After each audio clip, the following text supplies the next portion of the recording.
This is a good-looking crowd. Look at you guys up here.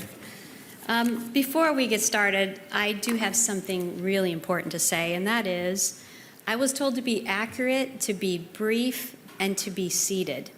And I promise I'll be brief, no matter how long it takes. I Googled that. I searched for that joke tonight, so I just want you to know. And I actually practiced when I was in the bathroom with Venus Goodwine. Venus, I don't know if you're here, but thank you for practicing with me. Then I thought, okay, we're going to bring our papers up here and read some of it. I'm sorry to say we will.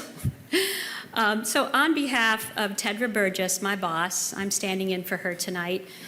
She's our Managing Director of Federal Civilian at Google Public Sector, and she wishes she could be here tonight.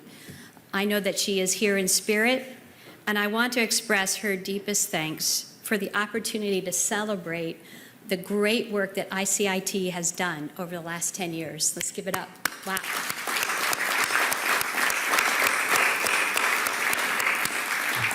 We also want to celebrate the government luminaries that are here, that are honored tonight. So thank you, and from both the past and the present. I know that Tedra is here in spirit, and I know she wants to continue the good work that we've done year after year with ICIT. So I'm Kim Mackey. I lead our business development at Google Public Sector, and we call it GPS to throw another acronym out there that you have to know, right? All the acronyms we have to know. And so we believe that at Google Public Sector that technology should make a positive impact in our world. And it's that core belief that aligns to ICIT, and that's why we're so proud to have that partnership with them. And so ICIT has been leading the voice in the push for responsible and impactful innovation for over 10 years. The mission of modernizing, securing, and making resilient critical infrastructure is one that deeply resonates with us at Google. We see the work you do every day bringing government, academia, and industry together so that we can solve those really hard problems together. For Google Public Sector, prioritizing innovation without sacrificing security is an imperative, and this commitment sits at the very intersection of our work with ICIT. So to realize the full potential of driving a transformation, we must work together. That's why our partnership like ours is so vital. By combining Google's groundbreaking capabilities with ICIT's deep understanding of the government's needs, we can develop and deploy solutions that truly advance and serve the mission. I want to emphasize everything we do at Google Public Sector is about the people we serve. Whether it's working with government to improve citizen experience, or whether it's helping researchers make scientific discoveries, or partnering with educators to empower the next generation of innovators, people are at the center of what we do. Finally, I'd like to take this moment again to specifically congratulate Param and Corey and the entire ICI team on building such an incredible legacy for the generations to come. So thank you. Please join me. Okay, on to the Pinnacle Award, which is presented to an individual whose career has led them to the highest levels of the cybersecurity sector and whose contributions to the nation include a legacy of frameworks, guidance, and publications that will strengthen public sector and private sector critical infrastructures for now and into the future. Tonight's honoree, Ann Dunkin, has transformed the IT operations of the U.S. Department of Energy, leading one of the largest, most decentralized federal agencies, with responsibility of $5 billion in the IT budget and oversight of 17 national laboratories and the nuclear security complex. She has driven initiatives that modernize and secure our critical infrastructure. Ann built a new DOE IT leadership team, developed a comprehensive 5-year IT and cybersecurity strategy, and implemented a forward-thinking SaaS-first approach to application modernization. Her strategic vision ensures that DOE remains a leader in innovation, resilience, and efficiency. Ann's commitment to modernization and global collaboration exemplified her ability to shape and secure a technologically advanced future. So to present Ann's award tonight, we are privileged to welcome back the 2023 Pinnacle Award recipient, Edna Conway. Edna, there you are. Thank you.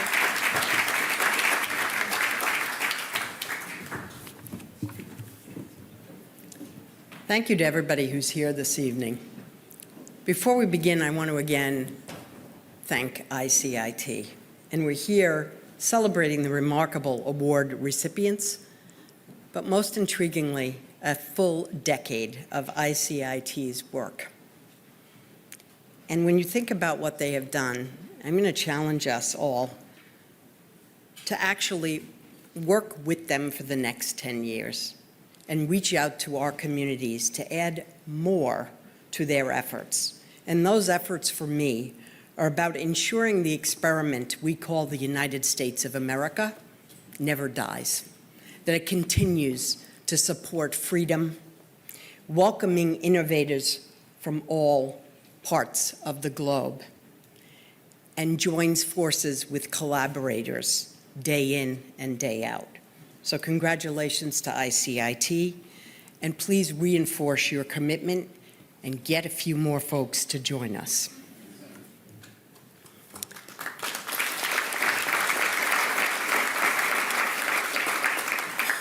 You know, last year I ended my acceptance talk with a question for everybody, which was, how may I be of service to you? This evening, I have an opportunity to talk about a woman who has spent her entire career being of service to all of us. So Ann, a trailblazer in government IT and cybersecurity. We've already heard about what she does at the Department of Energy and how important it is, but you may not be fully aware of what she brings to the table and how she does that. She does it with a unique way of, one, focusing on others, two, collaborating relentlessly and always bringing the team together to optimize innovation around her vision, her strategy, and at the end of the day, just getting shit done.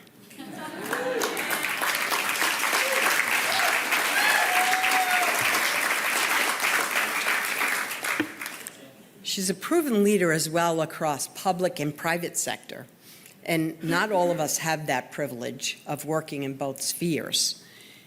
She's done it in education at the state, municipal, and federal level.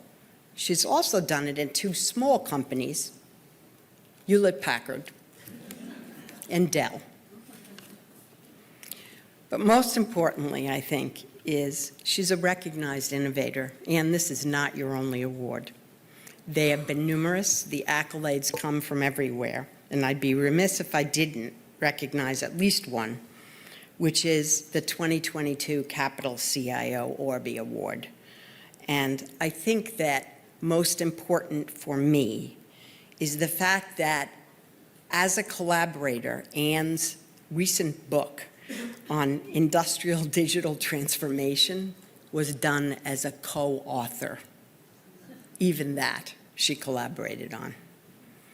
Finally, she's a distinguished professional engineer and a very proud Georgia Tech alumna.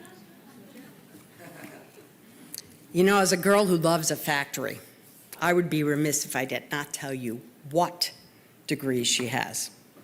This just makes my heart sing. She has a bachelor's in industrial and systems engineering. I mean, who doesn't get excited about that? If you don't, come with us to a factory sometime or a lab. She also has a master's in manufacturing systems engineering. And for those of us who have been trying to improve, innovate information and communications technology at the factory level, that is core to what we deliver every day for capabilities of our citizens around the world. So I would love to ask you, Ann, to come up and join me to receive the Pinnacle Award from ICIT for 2024.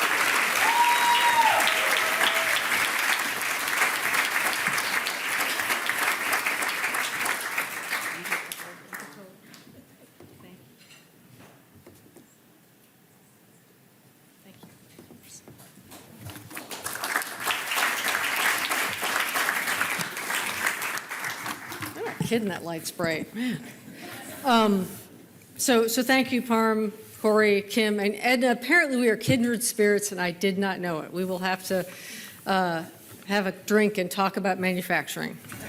So first of all, I just want to say in advance, I am so thankful I am not following Chris. That is always a hard act to follow, so I'm glad to get in ahead of you, Chris. So thank you for this incredible honor.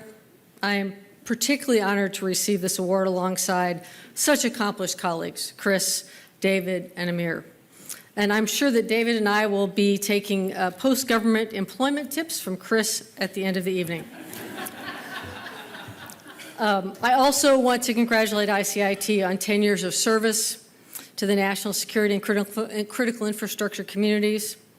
There is no shortage of groups in D.C. that host events that attract and support the federal government here.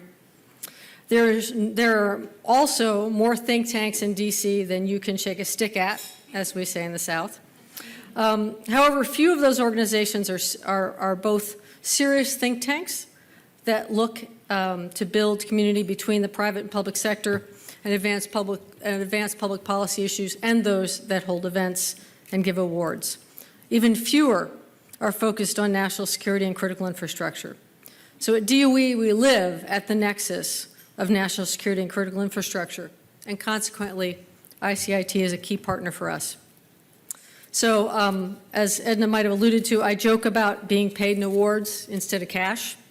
But the reality is that I appreciate every award I receive because someone took the time to put my name forward for that honor.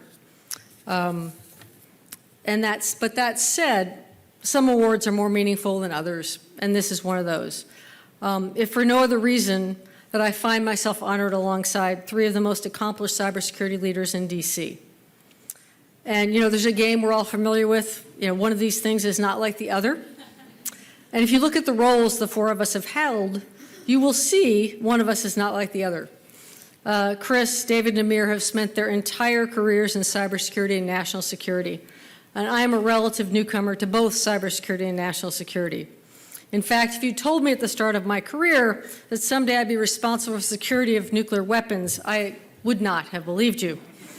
So not to put too fine a point on this, I want to list the past honorees. And bear with me, there really aren't that many.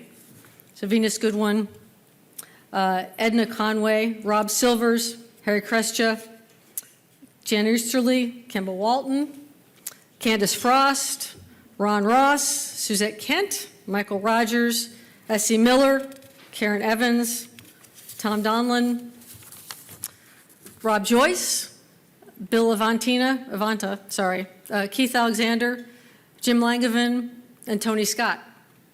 That list speaks for itself, and I'm humbled to be honored alongside all those individuals, and will congratulate those who are here once again for their honors. I most certainly would not be standing before you accepting the Pinnacle Award without the support of my team at DOE, and before that, EPA.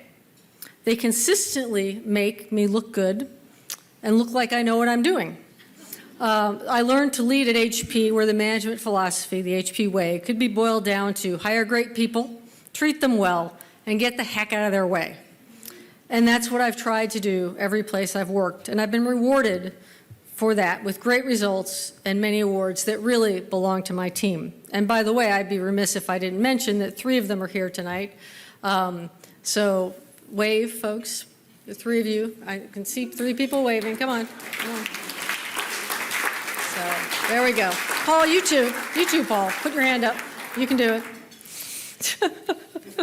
See? All right, thank you all. So this timing of this award, so it makes it impossible for me not to mention the elephant in the room. And Paul doesn't like me talking about this, so Paul, feel free to leave. No, you're going to stick it out? Okay. We find ourselves in the most unnerving of times for the executive branch, the time between an election and the change of administration. And not since Grover Cleveland, who served as the 22nd and 24th president, have we had a transition that involved a former president coming back to office. However, that makes the transition only slightly less of an unknown, as much can change in 8 years. So I know that our amazing career civil servants, including many of you, and this room will shine during that time, including the 3 of you who are part of my team. You will lead this transition with the utmost professionalism and competence. For me, there is one certainty going forward, like 3,999 other people. I am an appointee who will be leaving with the Biden-Harris administration. It has been the privilege of a lifetime to serve in not one, but 2 presidential administrations and to work with not one, but 2 outstanding federal teams at EPA and DOE, and with outstanding colleagues from across the federal government and our partners in industry and academia. More than a few people have told me that I have the best CIO job in the federal government, and I really can't argue with them. I not only get to be part of an incredible set of missions spanning national security, critical infrastructure, energy policy, and scientific research, but I get to work with all the best people. EPA was a pretty close second, leading the charge for clean air, water, and land, and energy and environment work hand in hand. So no offense to the other departments and agencies, but DOE and EPA are the best. So it was hard to leave EPA, and it will be hard to leave DOE. But like 8 years ago when I left EPA, and really that was 8 years ago, no wonder I've got so much gray hair. I know that I'm leaving DOE in good hands. I'm proud of what we've accomplished at DOE. I'm proud of what this administration has accomplished, and deeply grateful to our industry and nonprofit partners for their support. I wouldn't be here accepting this award without all of your support, all of you supporting me. Thank you again to ICIT and everyone here tonight.